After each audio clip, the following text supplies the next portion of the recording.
Ukraine की राजधानी Kyiv में दाखिल हुई रूस की सेना। कीव से लगातार आ रही है धमाकों की आवाज।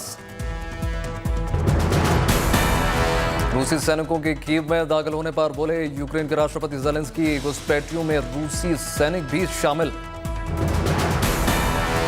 यूक्रेन के राष्ट्रपति ज़ेलेंस्की का बयान, 96 घंटे में कीव पर कब्जा कर लेगा रूस। ज़ेलेंस्की ने कहा यूक्रेन के पास बचने के लिए चंद घंटे शेष हैं, लेकिन अभी तक यूक्रेन को नाटो से नहीं मिली है सैन्य मदद। ज़ेलेंस्की का यूक्रेन के नागरिकों से अपील की गई है, कर्फ्यू नियमों का पालन करें।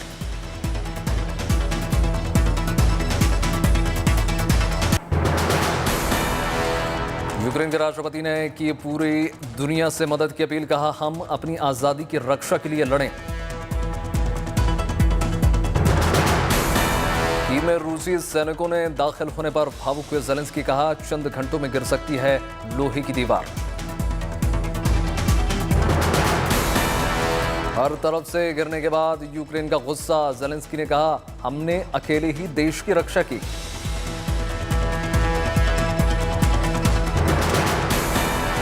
अमेरिका और नेटो पर भड़का यूक्रेन के राष्ट्रपति का गुस्सा।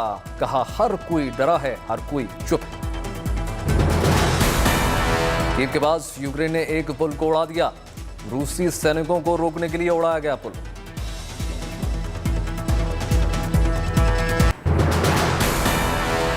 यूक्रेन के सैन्य ठिकानों पर लगातार दूसरे दिन भी जारी है रूस का हमला। मिसाइल हमले में अब तक 137 यूक्रेनी नागरिकों की मौत। चेर्नोबिल परमाणु प्लांट पर भी रूसी सेना का कब्जा। राजधानी कीव की चौतरफा घेराबंदी। यूक्रेन ने रूसी हमले का कड़ा जवाब देने का दावा किया है। उप रक्षा मंत्री हन्ना का बयान, जवाबी कार्रवाई में मारे गए 800 से ज्यादा रूसी सैनिक। यूक्रेन ने 7 रूसी एयरक्राफ्ट, 7 हेलीकॉप्टर और 30 से ज्यादा टैंक तबाह करने का दावा किया है। यूक्रेन की सैन्य मदद से अमेरिका ने खींच लिया हाथ। राष्ट्रपति बाइडेन का बयान, रूस के खिलाफ लड़ने यूक्रेन नहीं जाएगी नेटो। रूस के बैंकों, कारोबारी प्रतिष्ठानों पर सख्त प्रतिबंध लगाने की अमेरिकी की राष्ट्रपति जो बाइडेन ने घोषणा की। यूक्रेन पर रूसी हमले के बाद न्यूजीलैंड सरकार का बड़ा फैसला। रूस के साथ हर कारोबार और यात्रा पर प्रधानमंत्री जेसिंडा ने लगाया प्रतिबंध। न्यूजीलैंड के प्रधानमंत्री जेसिंडा ने पुतिन से अपील की, यूक्रेन के खिलाफ सैन्य अभियान बंद करने को कहा।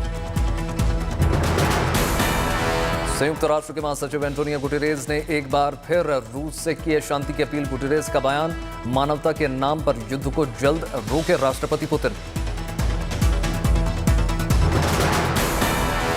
यूक्रेन के लिए संयुक्त राष्ट्र ने आपातकालीन राहत कोष से जारी की $20 मिलियन की मदद।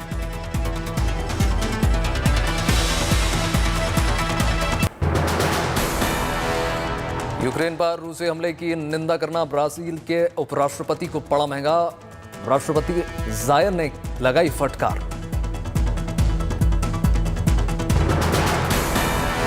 संविधान का हवाला देते हुए राष्ट्रपति बोल्सोनारो ने कहा यूक्रेन संकट पर बोलने का उपराष्ट्रपति को अधिकार नहीं है।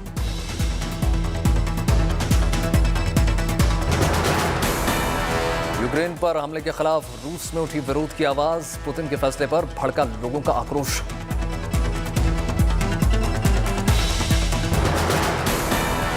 मॉस्को, सेंट पीटर्सबर्ग समेत 51 शहरों में सड़कों पर उतरे लोग प्रदर्शन कर रहे हैं। लोग पुलिस की बड़ी कार्रवाई चल रही है। 1700 से ज्यादा लोग गिरफ्तार हो चुके हैं।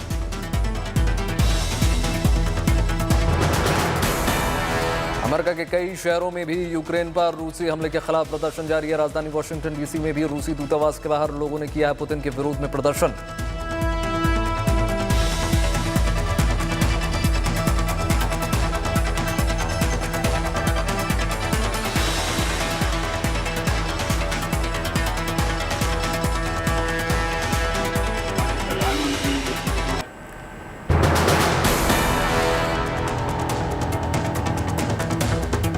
जिस महोदय से निवेदन है, गुजारिश है कि कुछ हल निकालें, जल्दी रास्ता निकालें।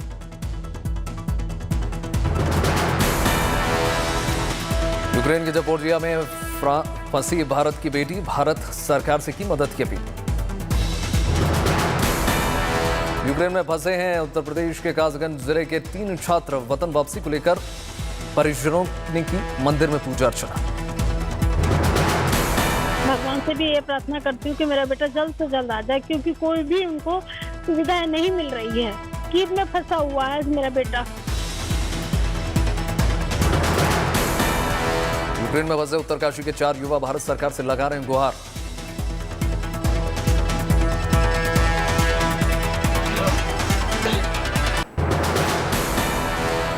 यूक्रेन में पंजाब के अंबाला के फंसे हैं 30 से 35 छात्र। पीड़ित परिवार ने लगाई मदद की गुहार। मदद के लिए सामने आए स्थानीय विधायक असीम गोयल। जो भी बच्चा वहां फंसा हुआ है उस नंबर पे संपर्क करके हेल्प के लिए मांग कर सकता है। यूक्रेन में फंसे भारतीय छात्रों के लिए हरियाणा सरकार ने किया नंबर जारी। मदद के लिए नंबर पर कर सकते हैं कॉल।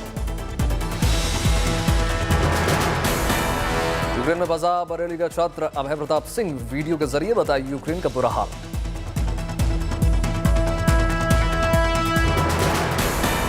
मध्य प्रदेश के रायसेन जिले के 3 MBBS छात्राएं यूक्रेन में परेशानी में फंस गईं। प्रधानमंत्री और मुख्यमंत्री से लगा रही हैं गुहार।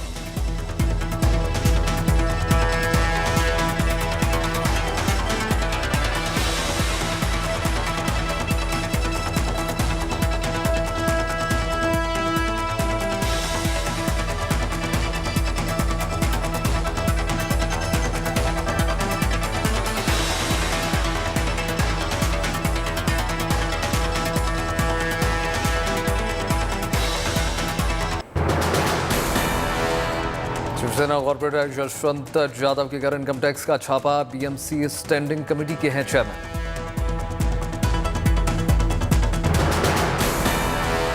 शिवसेना विधायक यामिनी के घर पर भी आयकर विभाग का छापा।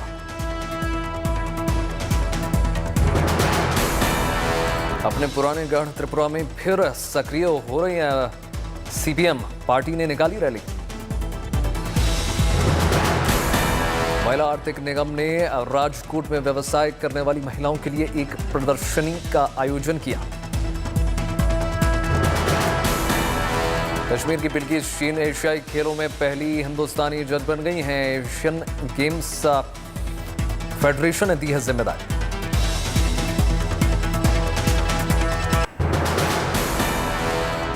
शिवमोगा हत्याकांड को लेकर जारी है सियासत। बजरंग दल के कार्यकर्ता के घर पहुंचे सूबे के गृह मंत्री। बोले जांच में नहीं होगी कोताही। अकाली दल के नेता विक्रम मजीठिया पर कसा कानूनी शिकंजा। 18 मार्च तक के लिए कोर्ट ने भेजा जेल। सुपरटेक मामले में विजिलेंस की जांच पूरी। नोएडा अथॉरिटी के 24 अधिकारी, 2 पूर्व CEO भी शामिल। सरकार ने सुप्रीम कोर्ट में भगोड़े कारोबारियों से वसूली की जानकारी दी है। कहा है माल्या, मोदी और चौकसी ने अब तक 18,000 करोड़ रुपए बैंकों को वापस कर दिए हैं। मूडीज ने 2022 में भारत की विकास दर 9% रहने का अनुमान जताया। 2022-2023 के लिए विकास दर अनुमान बढ़ाकर 8.4% कर दिया गया।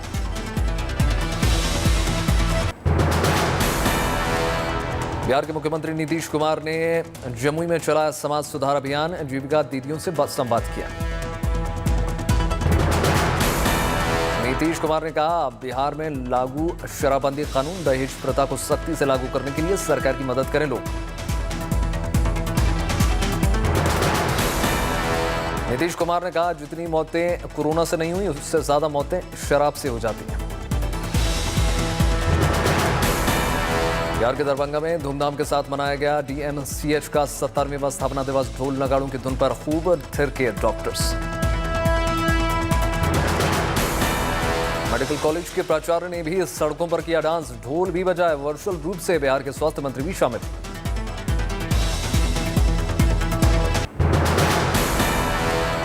केरल के कोझिकोड में CNG पंप कम होने से मुश्किल में CNG गाड़ियों के ड्राइवर। ऑटो और टैक्सी ड्राइवरों ने CNG पंप बढ़ाने की मांग की।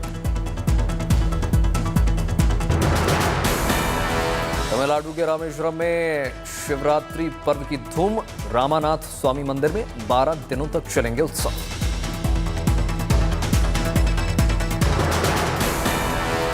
नवी मुंबई के कस्टम विभाग ने ड्रग्स को किया नष्ट। छापेमारी में बरामद हुए ड्रग्स को नष्ट कर दिया। भुवनेश्वर में एक स्कूल में लगाया गया विज्ञान प्रदर्शनी। आजादी के अमृत महोत्सव के तहत प्रदर्शनी का आयोजन। असम के दक्षिणी सालमार मनकाचर इलाके में फ्री मेडिकल कैंप का आयोजन। बीएसएफ ने किया आयोजन। क्रिप्टो करेंसी पर 30% टैक्स ऐलान के बावजूद भारतीयों की क्रिप्टो करेंसी निवेश में दिलचस्पी बढ़ी है। ग्रो के सर्वे के मुताबिक 45% लोग क्रिप्टो करेंसीज में निवेश करेंगे। 2021 में औद्योगिक निवेश वैल्यू के लिहाज से 10 साल के उच्चतम स्तर पर पहुंचा। DPIIT के आंकड़ों के मुताबिक संख्या के हिसाब से ये अभी 4 साल के न्यूनतम स्तर पर मौजूद है। अखिल भारतीय आयुर्वेद संस्थान ने शुरू किया आयुष स्टार्टअप चैलेंज। आयुर्वेद के क्षेत्र में काम कर रहे स्टार्टअप की पहचान के लिए AIIA ने स्टार्टअप इंडिया के साथ करार किया। LIC के IPO से पहले निवेशकों के साथ ही स्टॉक ब्रोकिंग फर्म्स भी तैयारी में जुट गई है। स्टॉक डेयरी ने लॉन्च कर दिया है नया वर्जन। ओमिक्रॉन से प्रभावित अक्टूबर-दिसंबर तिमाही में ब्यूटी और पर्सनल केयर प्रोडक्ट की बिक्री में जोरदार इजाफा दर्ज किया गया। कई कंपनी की बिक्री में 30% तक उछाल। 24 मार्च से शुरू हो रहा इंडियन प्रीमियर लीग का 15वां सीजन 65 दिनों तक चलेगा। क्रिकेट का महामुकाबला 29 मई को मिलेगा सीजन का महाविजेता। इस सीजन में पहली बार कुल 10 टीम्स एक दूसरे के खिलाफ खिताबी भिड़ंत में शामिल रहेंगी। लीग स्टेज में मुंबई में 55 और पुणे में 15 मैचेस खेले जाएंगे। लीग के सभी मैचेस 4 स्टेडियम में खेले जाएंगे। एक टीम ग्रुप राउंड में कम से कम 14 मैचेस खेलेगी। हर टीम को अपने ग्रुप में एक दूसरे के खिलाफ 2 बार खेलने का मौका मिलेगा। इस बार खाली स्टेडियम में नहीं होंगे मैचेस। दर्शकों को स्टेडियम में बैठकर मैच देखने का आनंद मिलेगा।